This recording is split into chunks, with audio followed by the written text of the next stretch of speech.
Right. I don't Couldn't know. be better. I'll be around. It's good to see you guys. I All right. miss my family. We're rounding out the evening finally, but we couldn't round it out with anyone better than Mark Martin. Mark, congratulations. Great job with your speech tonight. A reminder for those of you in attendance, Mark, 40 career wins in the NASCAR Premier Series and 96 wins across all 3 NASCAR National Series. Won 49 times in what is today's NASCAR Xfinity Series, which was a record that stood for 14 years. Mark, tell us real quick, if you would, about this evening, what it means to you, and I know you're probably tired of talking about it, but one more time, recap it for us. Oh, I feel like I've had a cup of coffee, or I've been playing some Gucci Mane. I'm wide open. I'm wide open. Good. So with the Gucci Man. Let's go ahead and open it up for questions. If you have a question, raise your hand. We'll start with Wolfgang, and then come over here to Mark. Mark, congratulations. Thank you. You'd said in your speech, if I understood it correctly, and I apologize for my bad language, that Jack Roush gave you the second chance when you were looking through the fence. When you retired, and I think you were 20 years with Jack? I raced for Jack, I think either 18 or 19. Yeah. It was either 18 or 19 that I raced for Jack. When you finally retired, didn't you come to your mind the idea maybe open your own team or start a co-owner team with Jack, become a co-owner of his team? I owned my own team in 1981 when I did the 5 races and did so spectacularly, and had owned my own team for several years. And so I went full-time NASCAR racing in the next year in '82, and I went broke, and I finished the year. The Hutchison-Pagan, that was the parts supplier, and Goodyear were very good people and let me race on credit. And I was in the hole bad by the end of the season, and had to sell everything I owned to pay them off. So I had nothing. So to answer your question, no, it never crossed my mind, and never will. Never will? No, I would not own a race team unless you gave me the money. Through happy circumstances, a big sponsor will approach you. I just don't. I'm not up for it. Number one, financially, it's a terrible business model financially. Number two, I did my deal for 40 years, and I'm all the way in or all the way out, and I can't. To win, the rest of my life would be sucked up like the past 40 years, and I can't do it. I don't want to lose my next 40. Let's go here to Mark, then over here to Bob. Mark Garrow, PRN. Mark, during your speech, you talked about your parents, your dad in particular, and I was wondering if you could retell the story. I'm remembering it from way back when, about your first experiences with your dad teaching you how to drive on some of those old dirt roads. Well, the speech was incredibly limited. It needed to be very boring in 20 or 30 minutes. So I didn't get to, I didn't get to elaborate on anything. But my dad was my hero. He taught me, how to live, how to survive, doing dangerous things at a very early age, and he, there's a lot of stories. There needs to be a book and a movie about my dad, because he was a phenomenal guy that did stuff that no one could ever believe. People think you're telling stories when you tell the things that he did. But yeah, I mean, I was, the story is, and it's hokey, but the story is that we lived out the dirt roads out around Concord, Arkansas. We would get out in the old car, and I would stand in his lap and steer the car, and we went fast, and I was pretty young, and those roads had one-lane wooden bridges. They were short because they were just over creeks, but the road would narrow down to the one-lane wooden bridge and widen back out. And I remember starting to cry as we're barreling toward the bridge and telling him I can't do it. And he said, "Then we'll wreck." Wow. So I think that's the story you were after. That is the truth. Wow. Let's go here, Bob, then over here to Mike. Bob Pockris, ESPN. After kind of going broke and getting fired as a Cup guy, you go back to ASA. Why keep racing? What was it about racing that said, okay, I'm going to still try to do this instead of maybe just hanging up the suit? Because racing was my passion, and because racing was my passion, the easy thing to do was to go to the trucking company that my dad owned and go to work there.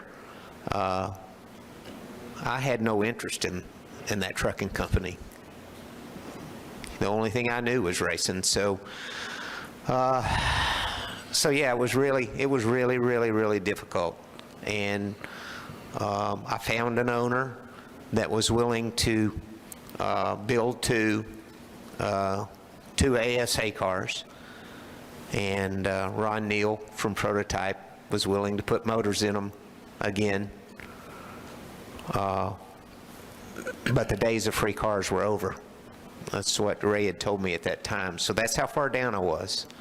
So we didn't have, we didn't have much to go on, but I was very grateful for the opportunity to start back, build those two cars, and get one ASA win that year, and win some other short track races, and get my feet under me. And then the following year, I got with Jerry Gunderman and Jimmy Finney.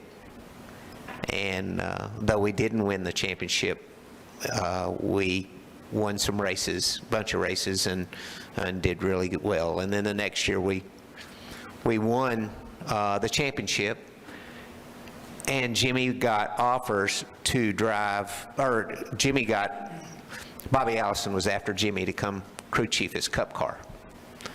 And I got this offer to go full-time Busch Grand National racing. And Jimmy's like, "I'm not going if you're staying." And, I wasn't, I didn't want that. I wanted Jimmy to go chase his dream and career. And I thought that the Busch Grand National move was a lateral, but a little bit step up opportunity. I still didn't have plans to come back to Cup racing when I took that job.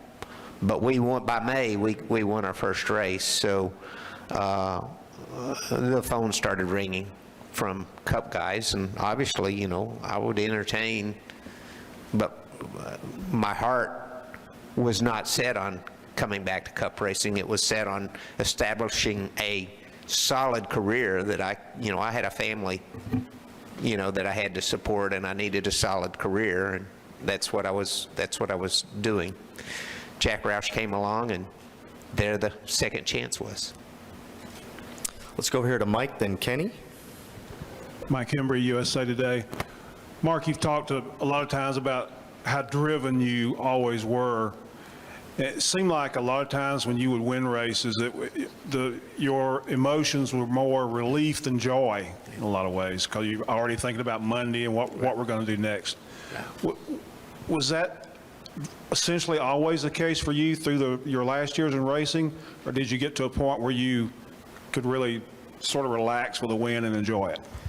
I think I enjoyed the wins in '09 much more because, I had put all that behind me, but through the ASA races, you know, I was a little bit that way, but not terribly. But when I started racing the Cup races, as we went forward and we missed that championship, first of all, very disappointing in '89. We were actually second in the points going into the last race and blew up and finished third. That still pisses me off. You know, I know it's not a championship, but I'd rather have been second than third. And then missing the championship the next year in '90. Every year we went forward from that, the pressure grew to get it done. I mean, I thought it would happen, but still the pressure was there. And there was so much pressure that I put on myself, you know, that I think it just sort of snowballed. And I got worse and worse and worse. And, you know, I just let it suck all the joy out of, you know, out of it. And I really regret that. And so when I stepped away in '06, I never planned to run a full schedule again. I never planned to race for points ever again. I got over it and passed it all. And the short schedules in '07 and '08 were fantastic for me. I had no intention of driving for Rick Hendrick. I told him no twice because I wouldn't run a full schedule. And then, you know, he's a car salesman, don't you? The car salesmen are pretty good, and that dude is pretty successful. And so I got to thinking about if I could just win one more time. And you know what happened.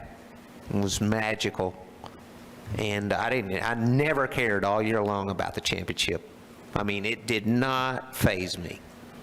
Even though we led the points, you know, coming out of New Hampshire for the next week or two and had a great shot at winning it. I would not ever let that suck the joy out of my life again, ever. And so I was pretty happy. And we had the time of our lives in '09. All right, we have time for a couple more. Let's go Kenny and then end it up here with Jerry. Kenny Bruce with NASCAR.com. Mark, you spent so many years thinking about nothing but racing. What does Mark Martin think about these days? How shiny can I get my motor home?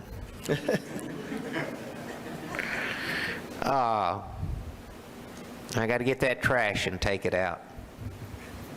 That light bulb's burned out. Damn it.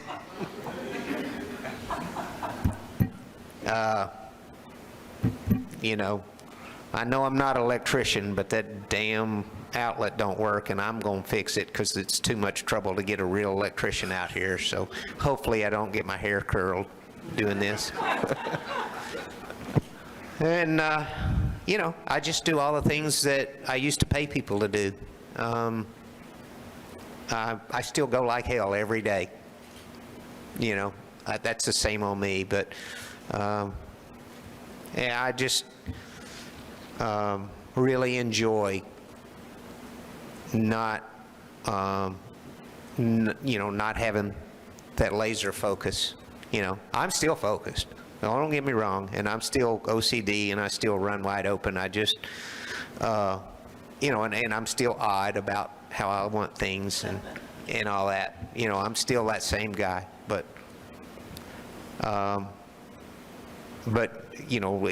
life is just a lot more serene for me now. I wanted to ask you, was it even though you sort of eased out, even though you did come back and run the full schedule for Rick, but you'd already scaled back before that.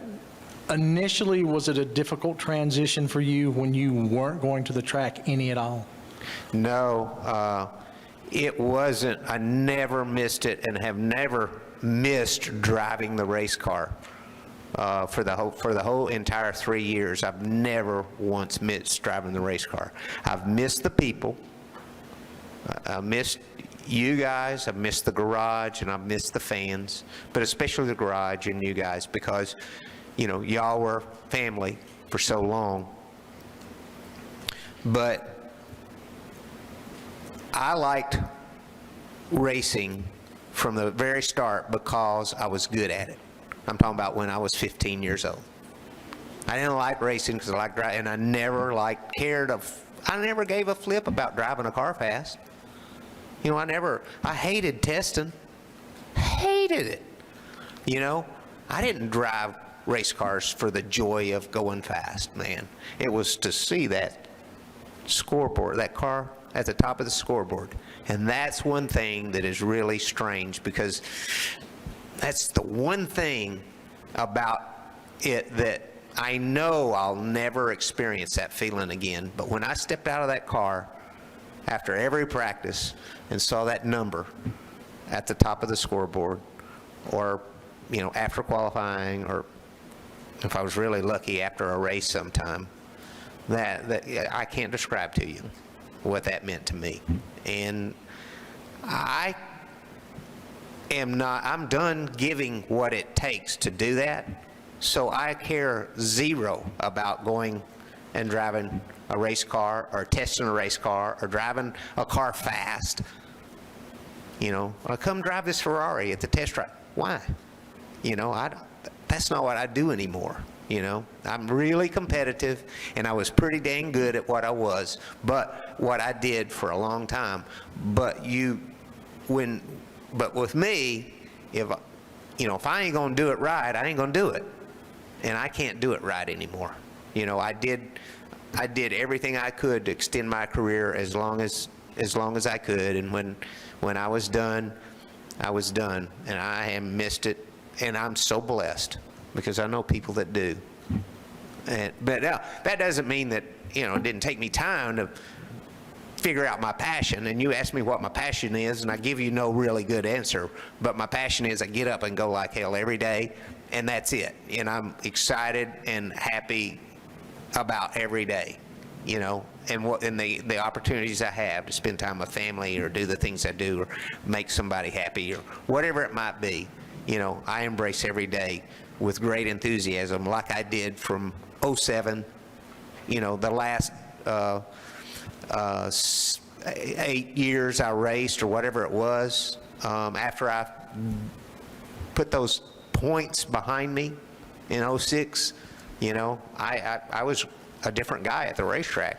Everybody could tell it. And I'm that same guy now. I just don't drive race cars. Let's go ahead and close it off. Jerry Jordan, Kicking the Tires and Performance Racing Network. Kenny kind of got a little bit of my question there, but when you left, you pretty much didn't come back to the track. Have you enjoyed this past year being with this process of coming into the Hall of Fame? And Yes. I know, when I tell you this, people are going to say that's not right.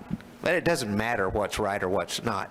I don't feel like I have a place. I didn't feel like there was any place for me. What was I supposed to do? Go to the racetrack and stand in the middle of the garage area with no, and I feel like now, if I go to the racetrack, I kind of have a place. I still don't really have a place to go, but I can go in anybody's trailer and hang out. But I felt like I had no business at the racetrack anymore, So I was a fan, what I was to start with. So, yeah, this makes me feel like, I have a place, a little bit of a place. But the thing about racing is, when you step out, the hole closes behind you so fast, it's unbelievable. As a driver, as a crew chief, crew member, or whatever, I'm sure even doing your job, you step out for very long, that hole closes, man, it ain't easy to get back inside. And, I stepped out and the hole's closed, and I embrace this opportunity to represent the NASCAR Hall of Fame, because it makes me very proud that we have this, because of how important it is to me to know the full story about Raymond Parks. I knew who he was and whatnot, but I know the full story now. So for a guy who's been here for so long to learn that through this process, just think what it's going to do 50 years from now, how important it's going to be. It's the only way that our grandkids are going to have any idea where this sport came from. So it's an honor for me to help promote that to our fans today, you know, how important it is to our fans. Very well put, Mark. And before we let you go, a couple more honors headed your way. Recently, United States Representative Richard Hudson of North Carolina's 8th Congressional District made remarks honoring each of the inductees from the 2017 class. Those remarks were recorded in the Congressional Record, the official record of all congressional proceedings, and copies of those remarks are framed, and we have them here for you tonight. Also, Rick Elenbaugh, the mayor of Batesville, Arkansas, is proclaimed today Mark Martin Day in your hometown. So pretty cool honors, and we have a couple plaques to have you take home with you, and we'll get a photos with you before you head out. Congratulations, awesome job on your speech. Thank you. Quite an honor in the NASCAR Hall of Fame. Thank you, guys. And just before I go, that means a lot to have Mark Martin Day in Batesville. I know most of you probably know that's home base for me now, and I'm very, very proud to be Arkansan and to have brought all the stuff, all the hardware that I gathered up through the 40 years of racing back home. So, thank you. Congratulations. No problem. We'll get a couple pictures here with these Mark real quick. All right, you and I? Yep. Oh, okay. We'll do it right here. Yes, sir.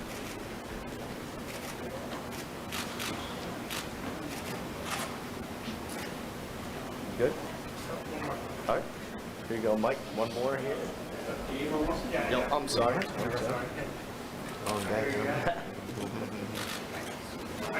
Yeah, poor Mark Martin Day. I think you only have about 20 more minutes.